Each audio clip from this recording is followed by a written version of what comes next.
le truc, donc on était dans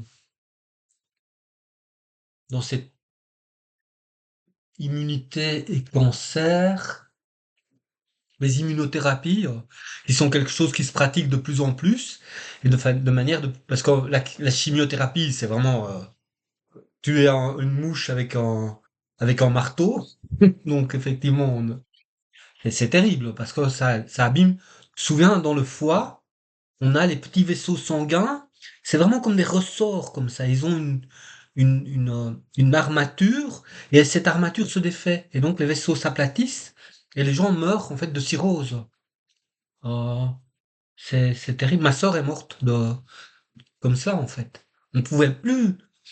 On a tellement abîmé ces vaisseaux qui retiennent ils perdent toute leur plasticité, ils s'écrasent. Et donc c'est comme un étouffement de l'approvisionnement en sang du foie.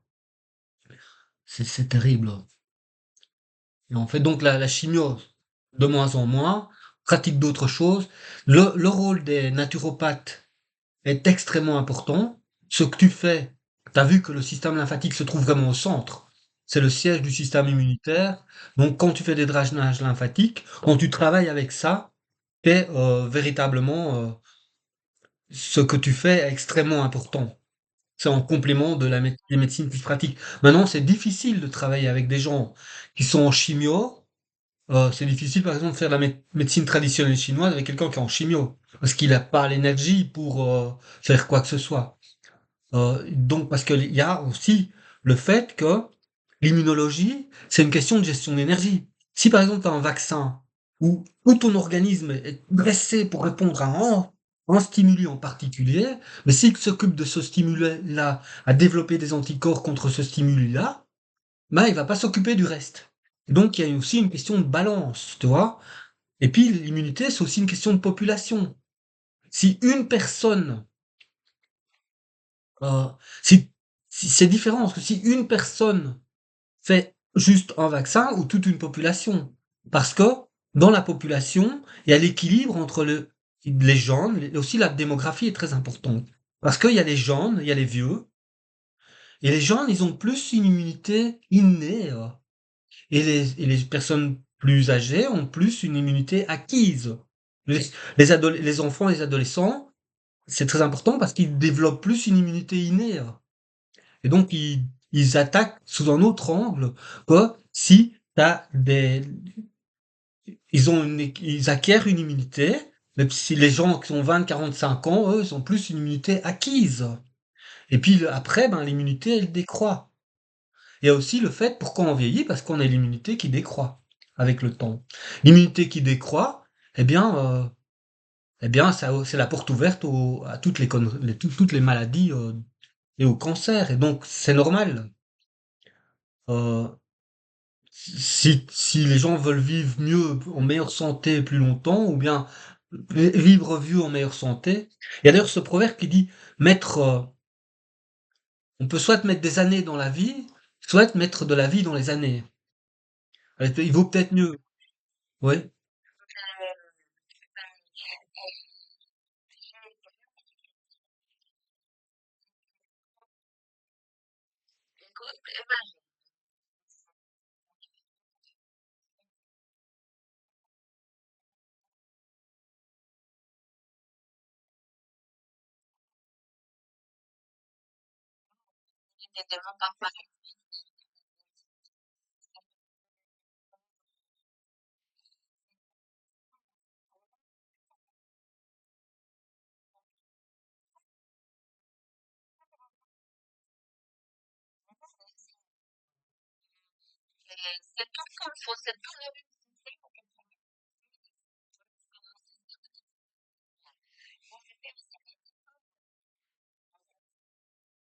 Oui.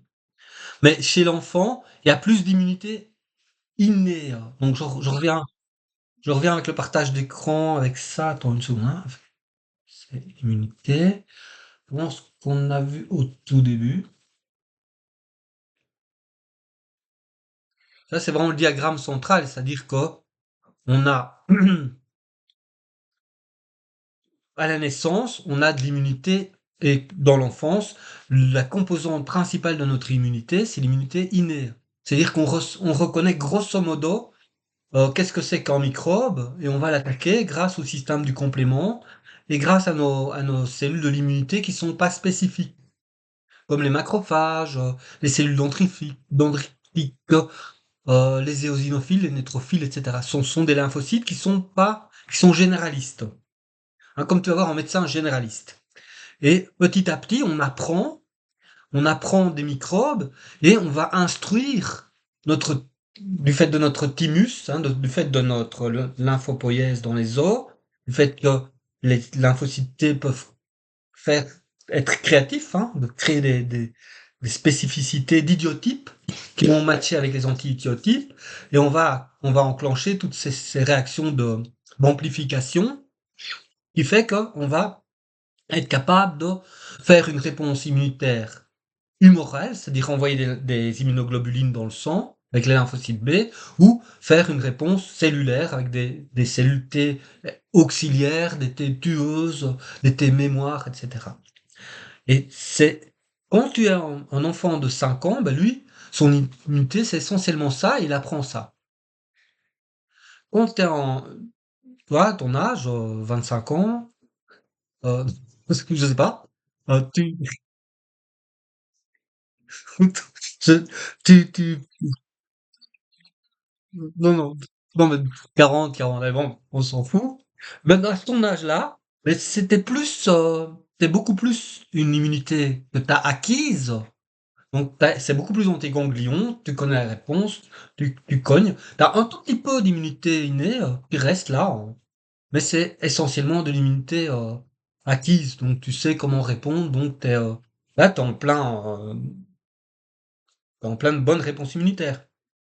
Quand on a 80 ans ou 80 ans, eh bien, on est, en fait, c'est quand tu as 80 ans, tu dois être extrêmement parcimonieux avec tes ressources. Quand tu es jeune, tu fais n'importe quoi, tu as toujours de l'énergie pour tout faire. Quand tu as 45 ans, tu as de l'énergie, ouais, tu peux encore aller voilà, faire un trajet nocturne et revenir de Milan, et puis le lendemain, tu vas, tu fonces, tu as encore l'énergie pour ça. Quand tu as 80 ans, soit tu utilises l'énergie que tu as, soit tu la prends à crédit. En fait, déjà maintenant, déjà à 40 ans, quand tu prends l'énergie que t'as pas, tu la prends à crédit. C'est un peu comme une banque, hein. Tu prends un crédit sur ta longévité. C'est très simple. Donc, chaque fois que tu fais un peu des excès, tu l'empruntes comme du cash sur ta, tu l'empruntes ta, sur ta santé et sur tes années à vivre, en fait. C'est très simple. C'est Et donc, quand tu commences à avoir 60, 70 ans, tu dis mince alors. On va être très parcimonieux. C'est pour ça que les vieux sont plus calmes. C'est pas qu'ils ont moins envie de moins faire la fête. Ils ont certainement bien envie, mais ils veulent le faire mieux. Parce qu'ils savent très bien, tu le sens à l'intérieur de toi, que l'énergie que tu as, c'est celle que tu as. Si tu la chips sur ton énergie tu vas le payer très cher. Tu te payes très très cher, quoi. Et c'est cet équilibre-là. Et en fait, j'ai rencontré un gars à Prague qui fait la médecine scalaire, qui me parlait d'un de ses patients qui a 70, 80 ans, qui pète le feu parce que il se nourrit convenablement, il respire convenablement, il a une hygiène de vie convenable, il a une hygiène de pensée. L'hygiène de pensée, c'est excellent. C'est primordial. Quelqu'un qui pense toujours mal des autres, ben, par réverbération, il pense mal de soi. Donc les pensées négatives, ça influe aussi. Donc il y a une hygiène de la pensée. Et tout ça, c'est très embêtant. Par exemple, quand quelqu'un qui adore critiquer les autres, qui adore faire de l'humour noir, tout d'un coup, tu, tu dois transformer ta façon de voir parce que tu t'aperçois qu'en fait les pensées négatives que tu as se retournent. contre soi. Ça, c'est toute la psychologie, c'est extrêmement important. Et donc, en fait, je pense qu'on a 70, 80 ans, on peut vivre bien si on est extrêmement attentif à tout ça. Ça s'appelle la philosophie, en fait. Et tout simplement. Et euh, voilà. Mais moi, je suis pas du tout philosophe. J'adore déconner, j'adore faire des excès. Donc voilà, c'est chacun son truc. Mais donc effectivement, les différences des répartitions des énergies. Dernier petit point avant de passer à ça, c'est que on a les gens avec qui je travaille en Kirghizistan, c'est des Russes et ils ont ils utilisent de la virothérapie, des vaccins qui tuent les cellules cancéreuses. Il y a des cocktails de virus qui s'attaquent spécifiquement aux cellules cancéreuses. Donc en fait, au lieu de choper un vaccin ou de choper un truc, tu bois tu prends un cocktail de virus, donc tu t'infectes avec des virus qui sont qui s'attaquent spécifiquement aux cellules cancéreuses, qui sont oncolytiques, hein, parce qu'ils vont, tu vois, ici tu as un virus, il va attaquer les cellules tumeurs, quoi, et ils vont les liser, et en fait ça marche assez bien. En complément, ça s'utilise avec en complément d'autres thérapies. Donc les virus oncolytiques, c'est vraiment quelque chose de très... on peut trouver ça maintenant, c'est très bien. Ça, ça marche. Ça marche en complément avec d'autres choses, quoi.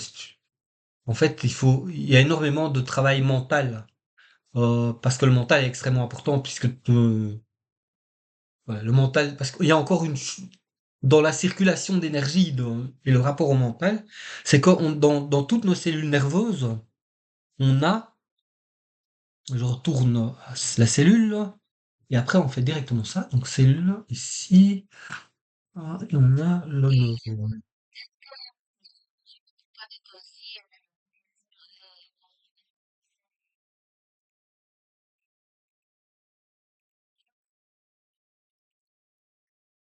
Oui, oui.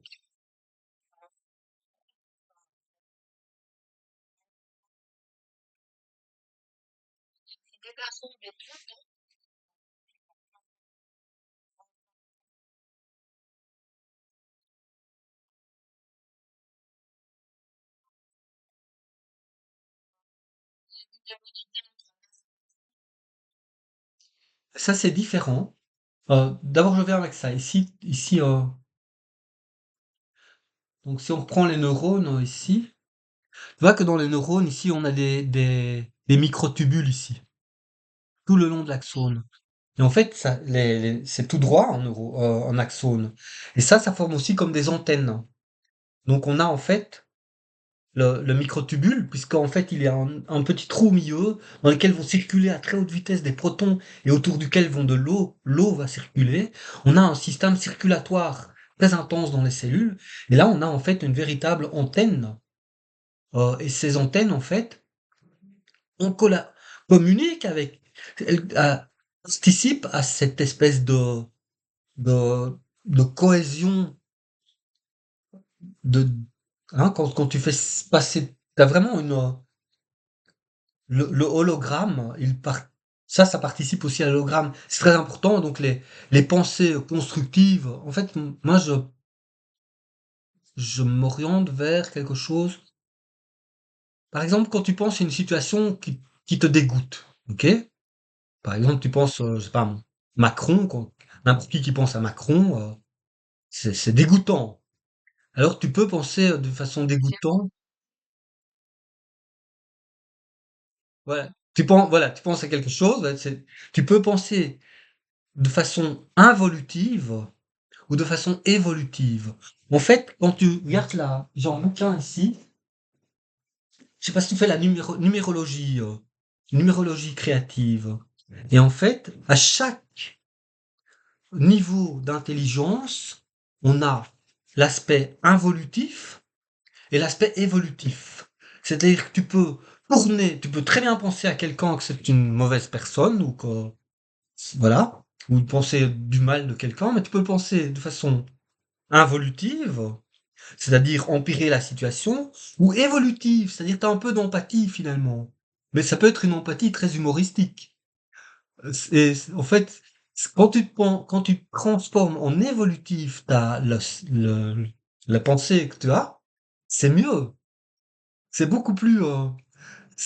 Tu peux très bien penser tout le mal que tu veux d'une personne, mais avec empathie, de façon évolutive. Tu peux, par exemple, tu vois, enfin, je sais, personnellement, chaque fois que je vois une femme qui est en hijab, ça me donne une réaction négative. Je trouve ça laid. Le hijab, les musulmanes avec les foulards et tout ça, puis comme des sacs poubelles, j'ai horreur de ça. Et donc, ça me donne j'ai rien contre l'islam, hein, je m'en fous complètement, mais seulement voilà, ça me donne une réaction d'empathie négative. Comment qui peut apprécier une femme laide qui le fait exprès? C'est moche, qui se cache en plus, euh, c'est laid, c'est vilain, c'est disgracieux. Et certainement qu'elle est encore plus moche à l'intérieur. Donc tu peux penser de façon négative ou tu peux penser de façon positive. Waouh, tiens, je vais la regarder dans les yeux, tu vois?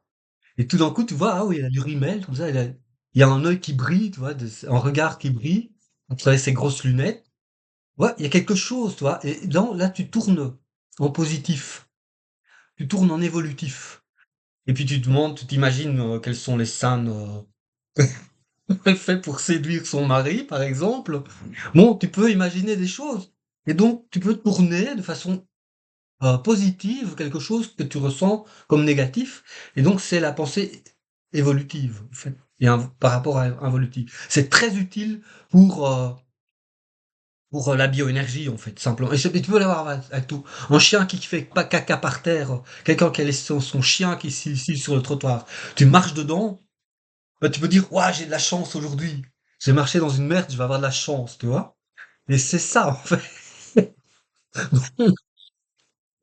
Je vais arrêter l'enregistrement parce qu'on va passer à